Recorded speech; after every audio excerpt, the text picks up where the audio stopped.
ওকে। আজকের টপিকটা হচ্ছে মায়ানমার। আমরা আজকের টপিকে মায়ানমার রোহিঙ্গা সংকট, এর উৎপত্তি, বিস্তৃতি, বাংলাদেশে এর প্রভাব, এর আদৌ সমাধান হবে কি না সেসব নিয়ে ধারণা দেওয়ার চেষ্টা করব।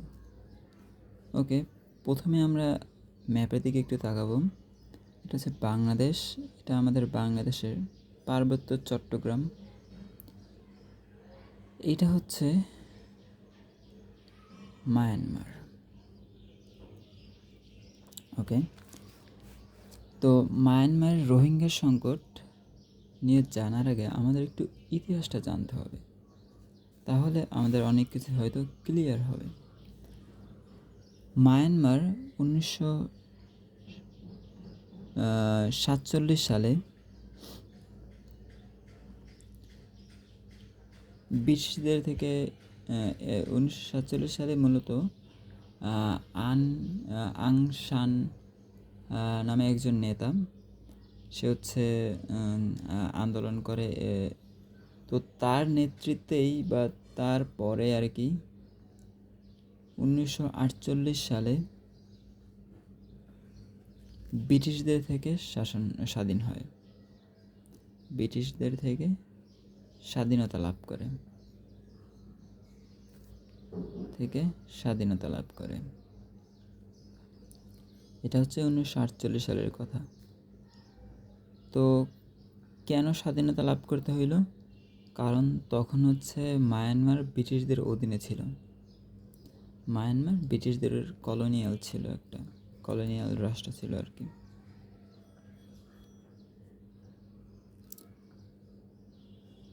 আং সান, ওকে।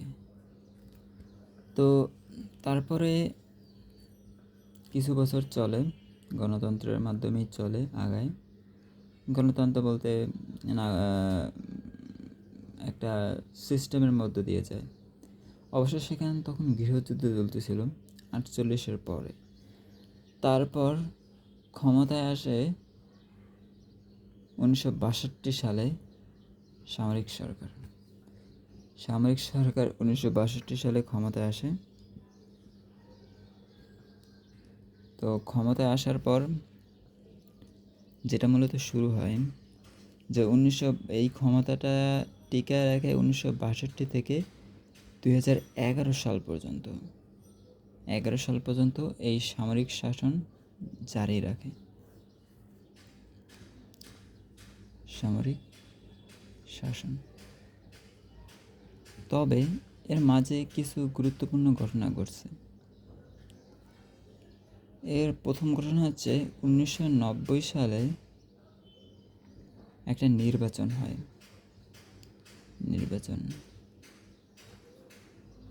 এই নির্বাচনে এনএলডি পার্টি, এই এনএলডি পার্টি হচ্ছে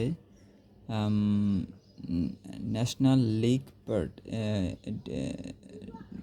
ডেমোক্রেটিক পার্টি। তো এনএলডি পার্টির যে প্রধান ছিল সে হচ্ছে আং সান সুচি। এই যে আমরা 1947 সালে যে আং সানের কথা বললাম না, তারই মেয়ে আং সান সুচি। তো আং সান সুচির নেতৃত্বে এনএলডি পার্টি জয়লাভ করে নির্বাচনে, কিন্তু সামরিক সরকার ক্ষমতা হস্তান্তর করে না করে সামরিক শাসনে আবার জারি করে। সো এই কারণে তখন আর গণতান্ত্রিক সরকার প্রতিষ্ঠিত হইতে পারে না। তো যেখানে ছিলাম যে 1962 সালে এই যে রোহিঙ্গা সংকট, এর শুরুটা কিন্তু হয় 1962 সালে। কীভাবে? তখন সামরিক শাসকরা দাবি করে, প্রতিরোধ করা শুরু করে যে রোহিঙ্গাদের নাগরিক মর্যাদা দেওয়া থেকে বিরত থাকে। রোহিঙ্গাদের উপর দমন পীড়ন শুরু হয় 1962 সালের শুরুতেই। তারপর হচ্ছে কিন্তু এই 62 এর আগে মানে 1947 সালে তখন কিন্তু ময়ূ ফ্রন্টিয়ার অ্যাডমিনিস্ট্রেশন গঠিত হয়েছিল, যার মাধ্যমে পরবর্তীতে কিন্তু 1947 থেকে 1962 এর মধ্যবর্তী সময় রোহিঙ্গারা কিন্তু সংসদ সদস্য, মন্ত্রী, ইভেন মন্ত্রী পর্যন্ত হয়েছিল। তো সমস্যা শুরু হয় 1962 সালে, যখন সামরিক গণ অভ্যুত্থান হয়। তো তখন হচ্ছে এই রোহিঙ্গা নিধন শুরু হয়। তারপর হচ্ছে 1900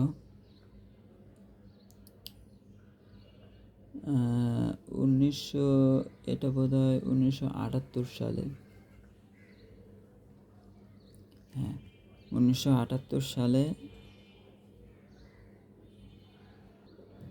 1978 সালে 12 লাখ রোহিঙ্গাকে 12 লাখ রোহিঙ্গাকে বাংলাদেশে পাঠানো হয়। সরি, 12 লাখ না, এটা হবে 2.5 লাখ প্লাস, মানে 2.5 লাখের বেশি রোহিঙ্গাকে বাংলাদেশে পুশিং করানো হয়। এটা হচ্ছে 1978 সালে। তো এই অপারেশনটার নাম ছিল অপারেশন নাগামিন।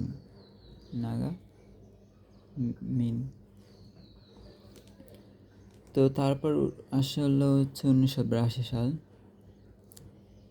এই সালে 135টা জাতিগোষ্ঠীকে নাগরিক হিসেবে মর্যাদা দেওয়া হলেও রোহিঙ্গাদের বাদ দেওয়া হয়। তার মানে রোহিঙ্গারা হয়ে পড়ে কি রাষ্ট্রহীন। তারপর তো 1990 সালে নির্বাচন হয়, এটা আমরা একটু আগেই জানলাম। 1990 সালে আং সান সুচির এনএলডি পার্টি বিশাল নিরঙ্কুশ জয়লাভ করলেও ক্ষমতা হস্তান্তর করে না সামরিক বাহিনী। তো এভাবে 2011 সাল পর্যন্ত এই সামরিক শাসন চলতে থাকে। তারপর 2015 সালে আবার নির্বাচন হয়। এবারও এনএলডি পার্টি জয়লাভ করে, নিরঙ্কুশ জয়। তো এবার হচ্ছে সামরিক শাসকরা আং সান সুচিকে প্রেসিডেন্ট পদে ভূষিত না করে তাকে স্টেট কাউন্সিলর করা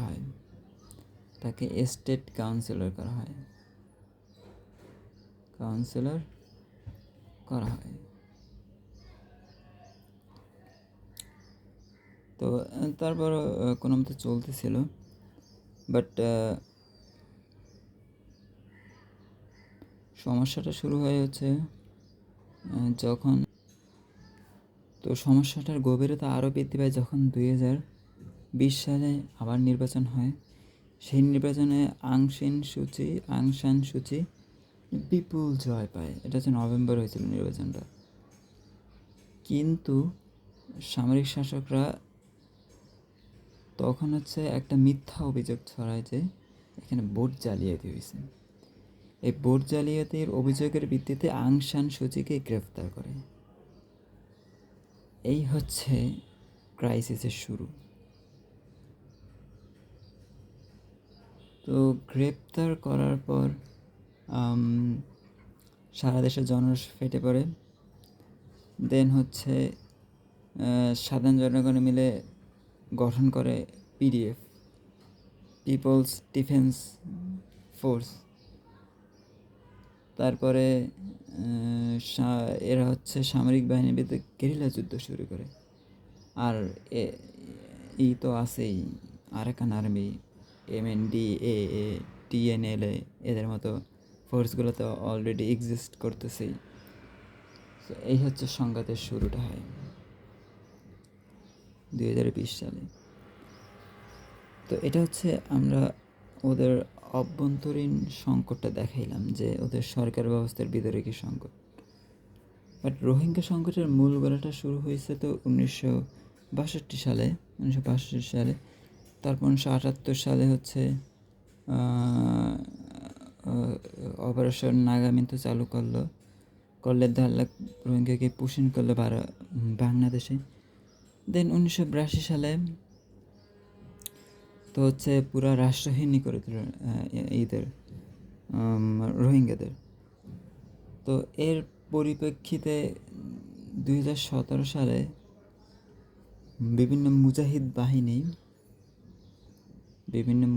বাহিনী হচ্ছে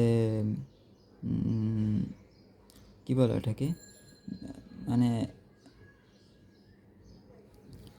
2017 সালে আরাকান রোহিঙ্গা স্যালভেশন আর্মি নামে একটা একটা গোষ্ঠী বা একটা পার্টি, বিদ্রোহী গোষ্ঠী, যারা মিয়ানমারে ভয়াবহ হামলা চালায়।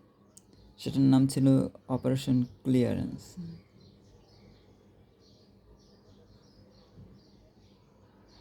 সরি, আরসা মানে আরাকান রোহিঙ্গা স্যালভেশন আর্মি হচ্ছে মিয়ানমার একটা হামলা করে, এটা হচ্ছে 2017 সালে। তো এর পরিপ্রেক্ষিতে সামরিক বাহিনী অপারেশন ক্লিয়ারেন্স নামে একটা ভয়ঙ্কর হামলা চালায় আরাকানবাসীদের উপর, আরাকান আর্মির উপর। তো পুরা গণহত্যা চালায় বলা গেলে। তো আমরা যে এই যে আরসার কথা বললাম, আরাকান রোহিঙ্গার স্যালভেশন আর্মি, ওরা কিন্তু 2016 সালে গঠিত হয়েছিল। 2016 সালে আরসা গঠিত হয়েছিল। দেন 2017 সালে ওরা অ্যাটাক করে মিয়ানমারে। দেন মিয়ানমার জান্তা সরকার মানে সামরিক বাহিনী দ্বারা গঠিত সরকার অপারেশন ক্লিয়ারেন্স চালায়, গণহত্যা চালায়। এই গণহত্যা নিয়ে কিন্তু কোর্টে মামলা হয়েছে, তোমরা জানো কি না। সেটা করছে কিন্তু আবার গাম্বিয়া নামের একটা রাষ্ট্র। তো গাম্বিয়া হচ্ছে আন্তর্জাতিক বিচার আদালতে এটা নিয়ে মামলা করে। মামলায় এটাকে গণহত্যা হিসেবে দাবি করানো হয়। তো আমরা সামনের দিকে আগাই। তারপর কি হইল রোহিঙ্গা সংকটের?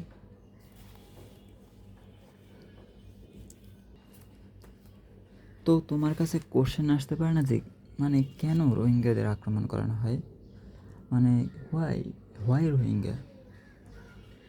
তো এর একটা কারণ খুঁজে পাওয়া গেছে, বা এর কারণ ধরা হয় যে উগ্র বর্মী জাতীয়তাবাদ, উগ্র বর্মী বৌদ্ধ জাতীয়তাবাদ।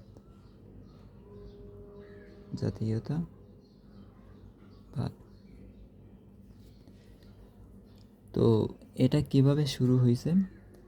এগুলা 969 আন্দোলন নামে একটা আন্দোলন, এবং মা বা থা নামে একটা অর্গানাইজেশন মূলত দেশের ভিতরে অ্যান্টি মুসলিম সেন্টিমেন্ট তৈরি করছে। তো এর কারণে হচ্ছে সরকারের ভিতরে এক ধরনের জন্ম দিয়েছে, জাতীয়তাবাদ, বর্মী বৌদ্ধ জাতীয়তাবাদ জন্ম দেওয়ার ফলে এর সূত্রপাতটা হয়েছে কিছুটা। আর একটা কারণ বলতে পারো হচ্ছে, সেটা হচ্ছে বিচ্ছিন্নতাবাদের একটা ভীতি থেকে সরকার মূলত ইথনিক ক্লিনসিং করতেছে, রোহিঙ্গা ইথনিক ক্লিনসিং করতেছে।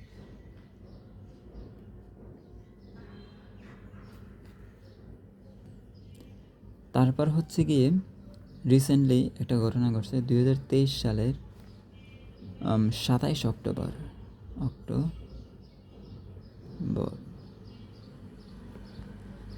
অক্টোবর বিশাল একটা ঘটনা ঘটছে। এর হচ্ছে যে এই অপারেশন 2027, অপারেশন 1027 নামে একটা অপারেশন চালু করে। এটাকে বলা হয়, এর মাধ্যমে একটা অ্যালায়েন্স গঠিত হয়। তো অ্যালায়েন্সটা হচ্ছে থ্রি ব্রাদারহুড অ্যালায়েন্স। মানে কি? মানে হচ্ছে আরাকান আর্মি, তারপরে MNDA, তারপরে TLNA, এরা মিলিত হয় অপারেশন 1027 চালায়। তো এর মাধ্যমে হচ্ছে বেশিরভাগ জায়গা দখল করে নেয় জান্তা সরকারের থেকে। তো অপারেশন 1027 বলে রাখি, এখানে 10 মানে কিন্তু বোঝাচ্ছে মাসের 10 নম্বর মাস, মানে কি অক্টোবর। 27 মানে হচ্ছে অক্টোবরের 27 তারিখ, মূলত এই ডেটটা।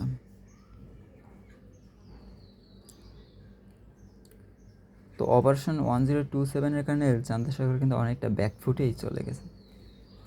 তো এখন জান্তা সরকারের হাতে কিন্তু দেশের মোট মাত্র 21% জায়গা দখলে আছে, বাকি জায়গা কিন্তু ওদের দখলে। তো আমরা যে রাখাইন রাজ্যের বর্তমান পরিস্থিতি নিয়ে বললাম, বর্তমান পরিস্থিতি বলতে এখনও কিন্তু এই গৃহযুদ্ধ চলমান। তো আমরা যে এই যে মায়ানমারের রাখাইন সম্পর্কে বললাম, আমরা যদি ম্যাপে এই রাখাইনের বিষয়টা দেখি, রাখাইন কিন্তু এই যে এই পাশে তো বঙ্গোপসাগর, এই পাশে হচ্ছে বঙ্গোপসাগর, রাখাইনের রাজ্যটা কিন্তু ঠিক এই বরাবর, ঠিক ম্যাপের এই সাইডে হচ্ছে রাখাইন, রাখাইন অঞ্চলটা। ওকে ওকে, আজকে এই পর্যন্তই, বাই।